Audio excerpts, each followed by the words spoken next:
नमस्कार, मैं हूं जूही वर्मा और आप देख रहे हैं न्यूज लाइव MP.com। बीजेपी नेता ज्योतिरादित्य सिंधिया के गढ़ में क्या कुछ नहीं चल रहा। कांग्रेस ने कुछ ऐसा चक्रव्यूह रचा है कि सिंधिया चाहकर भी अपने दूसरे समर्थकों की तरफ ध्यान ही नहीं दे पा रहे। और उसकी बड़ी वजह यह है कि कमलनाथ का सारा फोकस ग्वालियर और चंबल की विधानसभा क्षेत्रों पर आकर टिक चुका है, जिसकी वजह से बीजेपी का भी सारा फोकस अब ग्वालियर चंबल की विधानसभा सीटों पर ही है। उसके अलावा भी कई और सीटों पर चुनाव होने हैं, जैसे सांची विधानसभा सीट में होना है। इसके अलावा ग्वालियर चंबल क्षेत्र की जज से बाहर भी कुछ सीटें हैं जहां पर उपचुनाव प्रस्तावित हैं, लेकिन फिलहाल न ज्योतिरादित्य सिंधिया को ये मौका दिया जा रहा है कि वो इन सीटों पर फोकस कर सके, न बीजेपी को ये मौका दिया जा रहा है।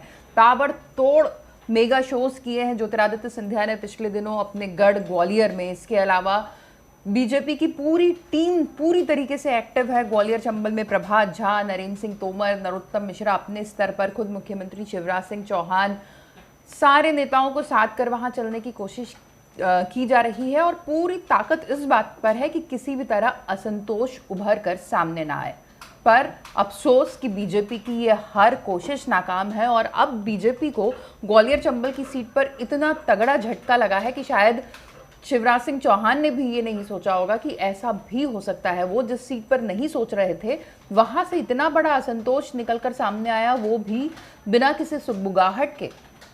वो कहावत तो सभी ने सुनी होगी ना कि जहां पर धुआं दिखाई देता है, आग भी वही होती है। लेकिन ग्वालियर चंबल की सीटों पर तो धुआं भी बीजेपी को नहीं दिखाई दे रहा है, जिसका सबसे बड़ा उदाहरण है सतीश सिंह सिकरवार, जो बीजेपी से प्रत्याशी रहे हैं। पिछले विधानसभा चुनाव में ग्वालियर सीट से वो मुन्ना लाल गोयल के खिलाफ लड़े थे, लेकिन चुनाव हार गए और वो बहुत बड़ी तादाद में कार्यकर्ताओं के साथ शामिल हो गए हैं कांग्रेस में। कमलनाथ की मौजूदगी में उन्होंने कांग्रेस की सदस्यता ग्रहण की है और बड़े जोर शोर से ये कहा है कि अब वो कांग्रेस के साथ हैं। उनका परिवार, आपको बता दें कि ग्वालियर में सिकरवार परिवार की राजनीतिक जड़ें बहुत गहरी हैं, बहुत गहरा नाता है, खास तौर से बीजेपी पे, क्योंकि सिकरवार के पिताजी जो गजराज सिंह थे वो भी पहले जनता दल और भाजपा में विधायक रहे। इसके अलावा उनके चाचा वृंदावन सिकरवार भी अलग अलग राजनीतिक दलों से जुड़े रहे। उनके भाई सतपाल सिकरवार भी सुमावली से विधायक रह चुके हैं।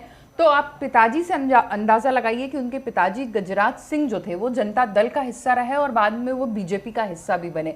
इस नाते इस पार्टी से उनका जुड़ाव कितने साल पुराना रहा होगा, कितनी पीढ़ियों से रहा होगा, ये अंदाजा लगाया जा सकता है। उसके बावजूद सिकरवार बीजेपी छोड़कर कांग्रेस में शामिल हो गए हैं।